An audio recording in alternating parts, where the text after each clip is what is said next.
सुना है कि राजा के भाई शत्रुघ्न ने वस्त्रक पर आक्रमण कर दिया है। वही तो, ये कैसा शासन है? जब किसी पर आरोप लगता है तो उसका न्याय किया जाता है, ना कि इसे ऐसे ही कहीं से उसको पकड़ लिया जाता है। प्रजा उचित अनुचित की सीख अपने राजा से ही तो पाती है। यदि हमारे रघुवंशी ऐसा समाज बनाना चाहते हैं जहां स्त्रियों की त्रुटियों पर पर्दा डाला जाए, तो ऐसे तो हम दूसरे नगर में पहुंच जाएंगे भाई।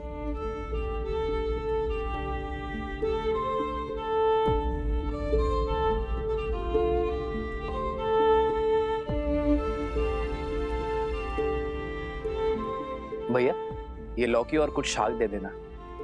सुना है वस्त्रक को राजसभा में बुलाया गया है, कहीं उसका प्रश्न अनुचित तो नहीं? न प्रश्न अनुचित था, न पत्नी का परित्याग। खाने की वस्तुएं भी पवित्र है या नहीं है जांचा जाता है, परंतु पत्नी की पवित्रता कैसे जांचें? पवित्रता का प्रमाण तो खोजना होगा, अन्यथा हम अपनी पत्नी पर संदेह करेंगे और उनसे प्रश्न करेंगे और हमारे भले पूरे परिवार नष्ट हो जाएंगे। जब राज परिवार ने स्वयं ही अनुचित उदाहरण प्रस्तुत कर दिया है तो कोई क्या करे? ये लीजिए भैया।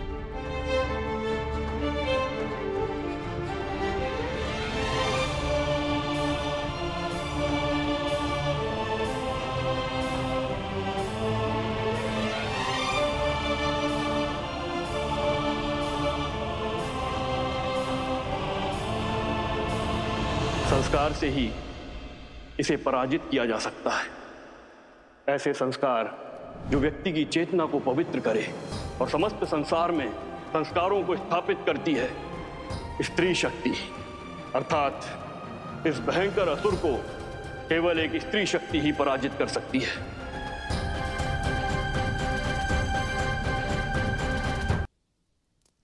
पुंसावन संस्कार तो मंगलपूर्वक संपन्न हो गया। अब सीमांतो नयन की सज्जा प्रारंभ करनी है।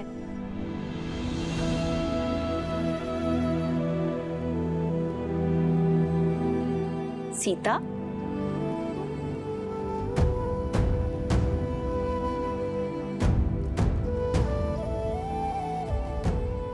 पुत्री, अभी तक जाग रही हो? स्वास्थ्य तो ठीक है ना? आओ, बैठो बैठो। घबराहट हो रही है? चलती हूँ। मैं ठीक हूँ माता, बस श्री राम की प्रतीक्षा कर रही थी। आपके कक्ष में प्रकाश देखा तो यहाँ आ गई। आप अभी तक सोए नहीं? तुम्हारी नींद पति ने उड़ाई है और हमारे पुत्र ने। नींद ही क्या, दादी बनने के आनंद ने भूख और प्यास सब ले लिया है। पुत्री, इस अवस्था में कभी कुछ खाने का मन करता है या मन में कोई इच्छा भी जागृत होती है? तुम कहो तो कुछ बनवा दूं? भोजन नहीं, मैंने श्री राम से अपनी मन की इच्छा प्रकट की है। मैं कुछ समय के लिए वन में रहना चाहती हूँ, किसी महान ऋषि के सानिध्य में ज्ञान प्राप्त करना चाहती हूँ और श्री राम ने वचन दिया है कि वो मेरी इच्छा अवश्य पूरी करेंगे। उत्तम विचार है पुत्री। गर्भ अवस्था में गर्भ में जो संस्कार देते हैं उसी से उसका चरित्र और भविष्य निश्चित होता है। माता की दशा ही संतान में संस्कार देती है। पर दीदी, आश्रम का जीवन कष्टदायी होता है और इस अवस्था में विश्राम करना महत्वपूर्ण है। जीवन भर महलों के सुखों ने मुझे वो नहीं सिखाया जो 14 वर्षों के वनवास ने मुझे सिखा दी। आपकी सीता हर स्थिति में, हर परिस्थिति के अनुरूप ढलने में सक्षम है।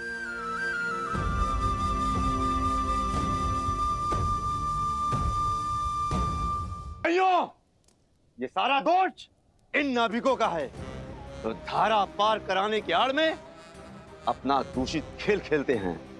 इसीलिए मैंने तो अपनी पत्नी को घर से बाहर निकाल दिया। अब राजा राम को भी चाहिए कि वो भी उस नाविक को नगर के बाहर निकालें। यही न्याय संगत होगा भाइयों, यही न्याय संगत होगा। ये निर्णय लेने वाले तुम होते कौन हो? स्वयं की दृष्टि में दोष है और फल भुगते साधारण नाविक। यदि अपनी पत्नी पर विश्वास नहीं था तो क्यों उसे आने दिया अकेले? अरे सुरक्षा के लिए साथ आना था ना। एक तो चोरी और मुझे डांट दिखाई। हाथ मत लगाना। तो क्या लाश से काम लूं? मारो। रुकिए, क्या कर रहे हैं आप लोग? अयोध्या का यही यश रह गया अब? आज से पहले कभी भी अयोध्या वासियों का मैंने ऐसा रूप नहीं देखा। ये द्वंद्व छोड़िए, राज्यसभा में आ जाना। न्याय का निर्णय अब वहीं होगा, और अब किसी ने झगड़ा किया तो कारागृह में डाल दूंगा उसे, समझे?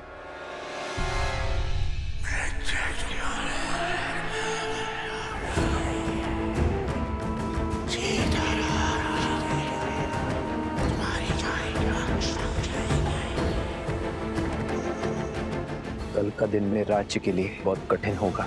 मुझे एक कठिन और कटु निर्णय लेना होगा। मुझे वो नहीं सिखाया जो 14 वर्षों के वनवास ने मुझे सिखा दिया। आपकी सीता हर स्थिति में, हर परिस्थिति के अनुरूप ढलने में सक्षम है। ठीक है, अब तुमने मन बना ही लिया है तो रोकेंगे नहीं। राम से बात करके जाने की व्यवस्था करवाते हैं।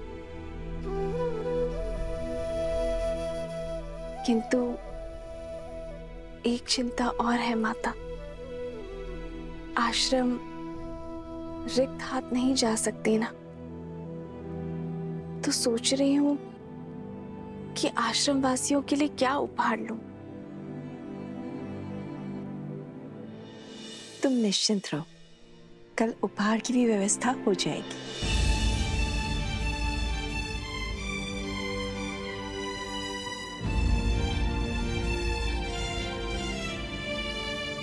जब राज परिवार ने स्वयं ही अनुचित उदाहरण प्रस्तुत कर दिया है तो कोई क्या करे।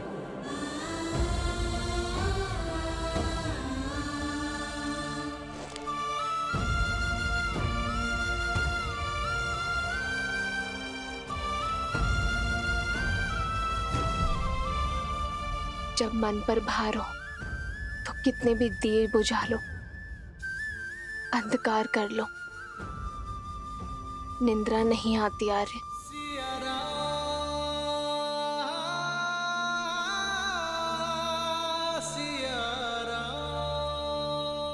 मैं आपकी चिंताएं समझ सकती हूँ आर्य।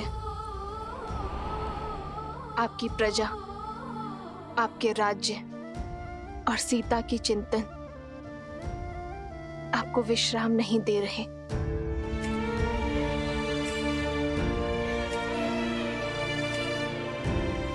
किंतु आपकी चिंता मेरे विश्वास से बड़ी नहीं आ रही। मुझे पूरा विश्वास है आप सब ठीक कर देंगे।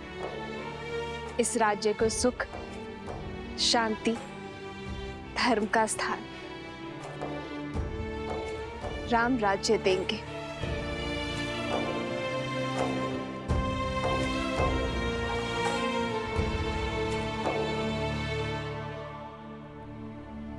ये आंसू भी ना कभी भी झलक जाते हैं।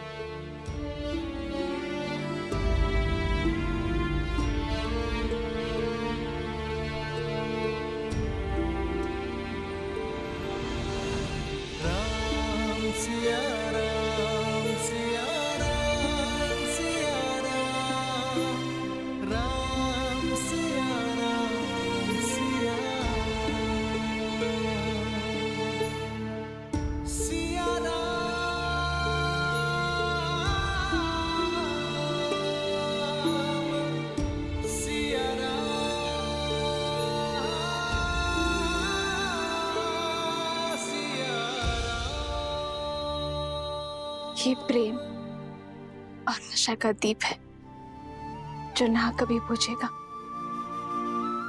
और ना आप इसे कभी बुझाएंगे। निराशा शब्द में भी आशा भरी है आर्य। राम राज्य बहुत बड़ी आशा है। अंधकार को प्रज्वलित करने के लिए केवल एक दीप ही पर्याप्त है।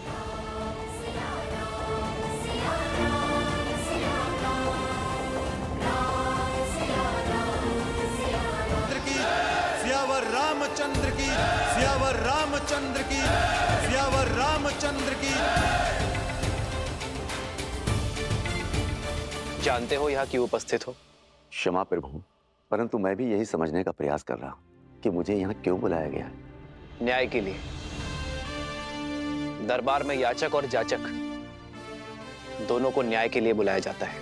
ना ही मैंने कोई याचना की है और ना ही मैं कुछ जाचक हूं। फिर भी यह समझने का प्रयत्न कर रहा हूं कि मैंने ऐसा कौन सा अन्याय या अपराध किया है जिसके लिए मुझे यहाँ बुलाया गया है। अपनी पत्नी का त्याग करना क्या अपराध नहीं है? क्षमा राजा राम, पर यह मेरा व्यक्तिगत निर्णय है और मेरे इस व्यक्तिगत निर्णय में ना कोई अपराध है और ना ही कोई राज्य का नुकसान। मेरे इस व्यक्तिगत मामले को दरबार में क्यों संबोधा जा रहा है? क्या आपके राज्य में स्वतंत्रता नहीं है व्यक्ति को अपने अपने निर्णय लेने के लिए? उद्दंडी वस्त्रक। लक्ष्मण,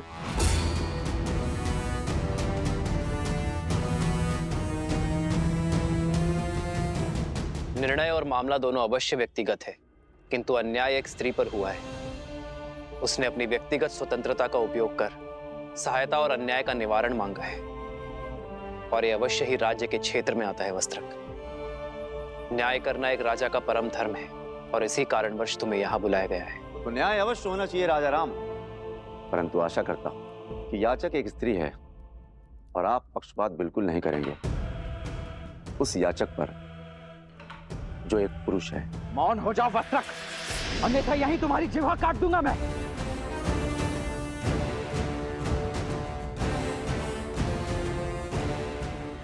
राजकुमार, आपके पास सत्ता है, शक्ति है और मेरे बचाव के लिए मेरे पास शब्द ही हैं। यदि आप मेरी जीवा काट देंगे तो मेरे ऊपर हो रहे अन्याय का मैं निवारण कैसे कर पाऊंगा? ना ही इनकी जीभा काटी जाएगी और ना ही तुम्हें रोका जाएगा। तुम्हें अपना पक्ष रखने की पूरी संधि मिलेगी। बताओ, अपनी पत्नी का त्याग क्यों किया तुमने वस्त्रक? ये रात भर घर पर नहीं आई और इसका यह कहना है कि इस नाभिक के साथ तट पर रात भर थी। इसलिए महाराज, मुझे इसकी पवित्रता पर संदेह है। संदेह संपूर्ण परिवार, मित्र और राज्य सबके लिए घातक होता है। यदि संदेह को प्रमाण का जोड़ ना मिले तो वो मात्र आरोप होते हैं। वस्त्रक महाराज, आरोप ही सही, तो मेरे इन आरोपों का इन दोनों के पास कोई प्रमाण है? विश्वास। अपनी पत्नी के साथ तुम कई वर्षों से रह रहे हो, इस नाविक को भी कई वर्षों से जानते हो। क्या इस नाविक ने कभी भी संदेह करने का अवसर दिया? क्या तुमने इस नाविक को किसी और स्त्री के साथ अभद्रता करते हुए देखा? क्या इस अविश्वास का प्रमाण है तुम्हारे पास वस्त्रक?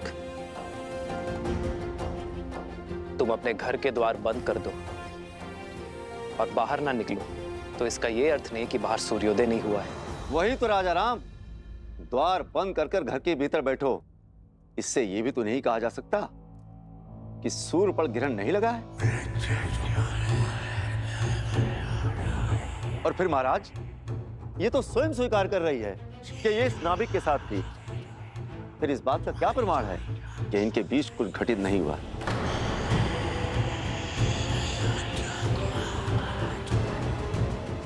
और महाराज, सिर्फ बात मेरी नहीं है, मैं अपनी पत्नी पर विश्वास कर भी लूं, मित्र पर भी विश्वास कर लूं। यदि तुम अपनी पत्नी पर विश्वास करते हो तो समस्या क्या है वस्त्रक? समाज। समाज का क्या?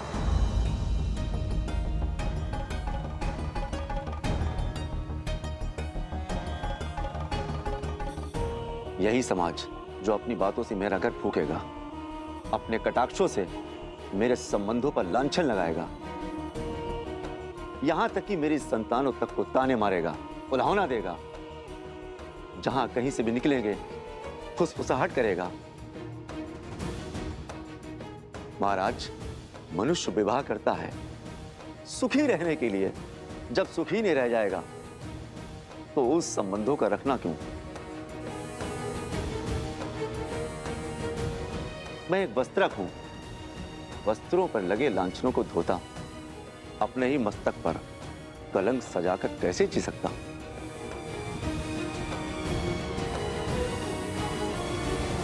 जिसे तुम कलंक का नाम कह रहे हो वो मात्र भ्रम भी तो हो सकता है वस्त्रक। कैसा भ्रम राजा राम?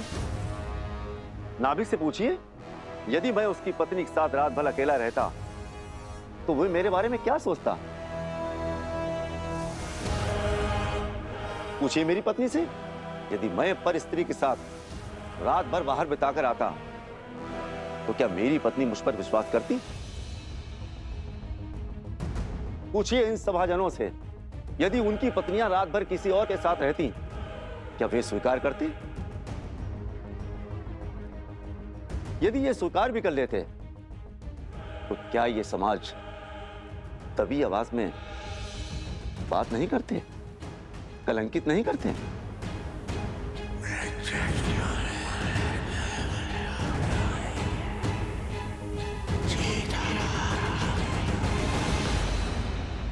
विश्वास का केवल एक ही आधार है,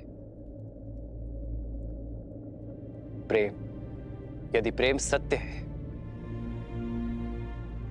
तो अविश्वास कैसा?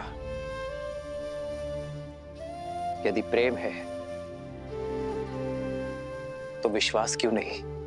क्षमा करना महाराज, समाज के शब्द रूपी बाण सबसे पहले सुख पर वार करते हैं और फिर प्रेम पर प्रहार करते हैं। मैं किसी उच्च पद पर विराजमान नहीं हूं और ना ही कोई बड़ा सेठ हूं जिससे लोग भय से या सम्मान से चुप रहेंगे। मैं तो एक मामूली वस्त्रक हूं। वस्त्र धुलने में कोई कमी रह जाती है तो कोई कुछ भी सुनाकर चला जाता है। हो सकता है मेरी सोच अनुचित हो और यह भी हो सकता है कि मेरी पत्नी पवित्र हो, पर मैं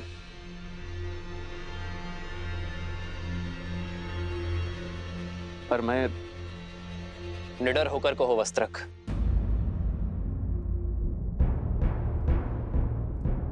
मैं मर्यादा पुरुषोत्तम राम नहीं हूं।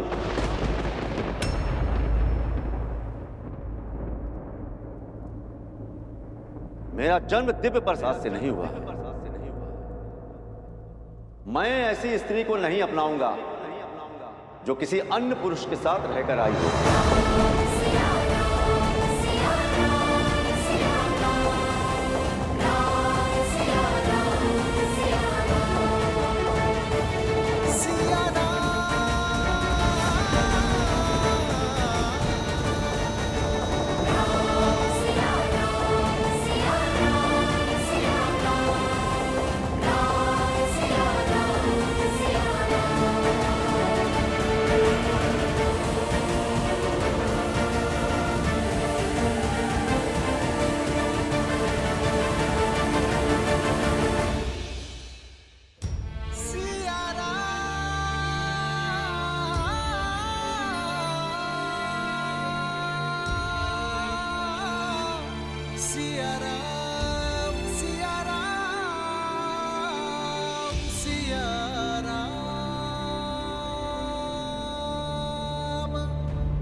यदि हमारे रघुवंशी ऐसा समाज बनाना चाहते हैं जहां स्त्रियों की त्रुटियों पर पर्दा डाला जाए, तो ऐसे में तो हम तो दूसरे नगर में बढ़ जाएंगे। जब राज परिवार ने स्वयं ही अनुचित उदाहरण प्रस्तुत कर दिया है तो कोई क्या करे? मैं एक वस्त्रक हूं, वस्त्रों पर लगे लांछनों को धोता, अपने ही मस्तक पर कलंक सजाकर कैसे जी सकता हूं?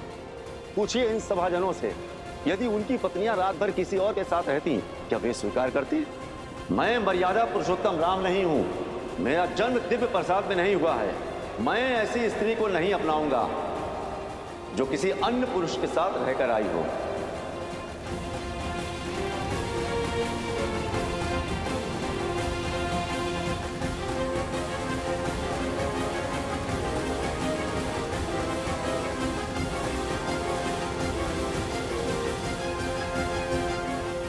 एकांत।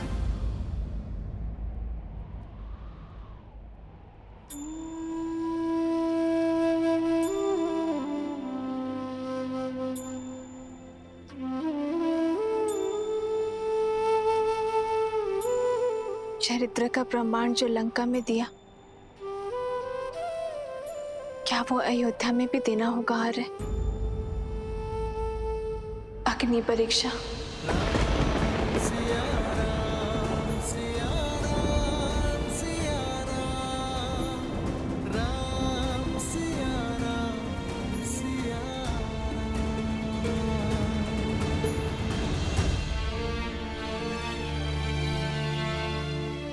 तुम अयोध्या की महारानी हो सीते, और मैं महाराजा।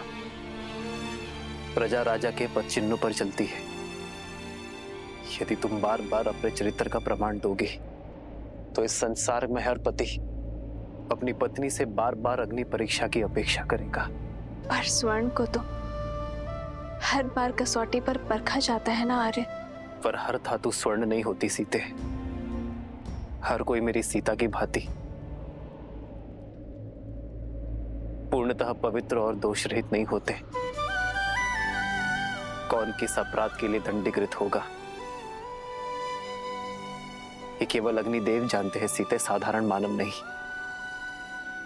हम ऐसा कोई निर्णय नहीं लेंगे जो समाज के सामने अनुचित उदाहरण प्रस्तुत करे। यदि परीक्षा इस समस्या का हल नहीं है तो इसका हल क्या है यार?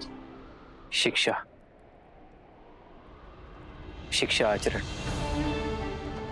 शुद्ध आचरण ही विचार शुद्ध कर सकते हैं सीते।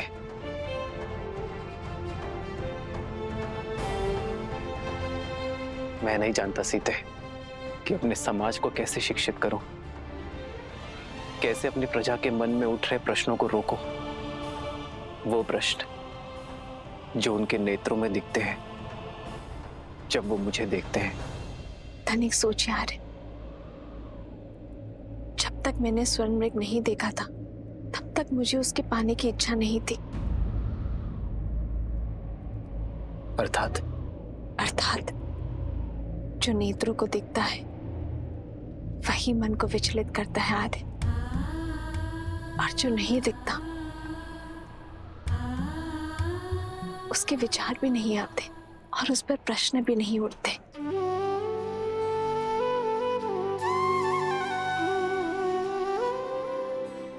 उचित कहा तुमने सीते। कुविचारों से बचने का एक ही मार्ग है, त्याग।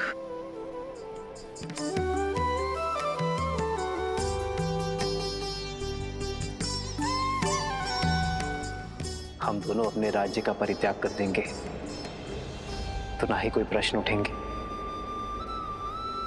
और ना ही कोई उत्तर की अपेक्षा करेंगे।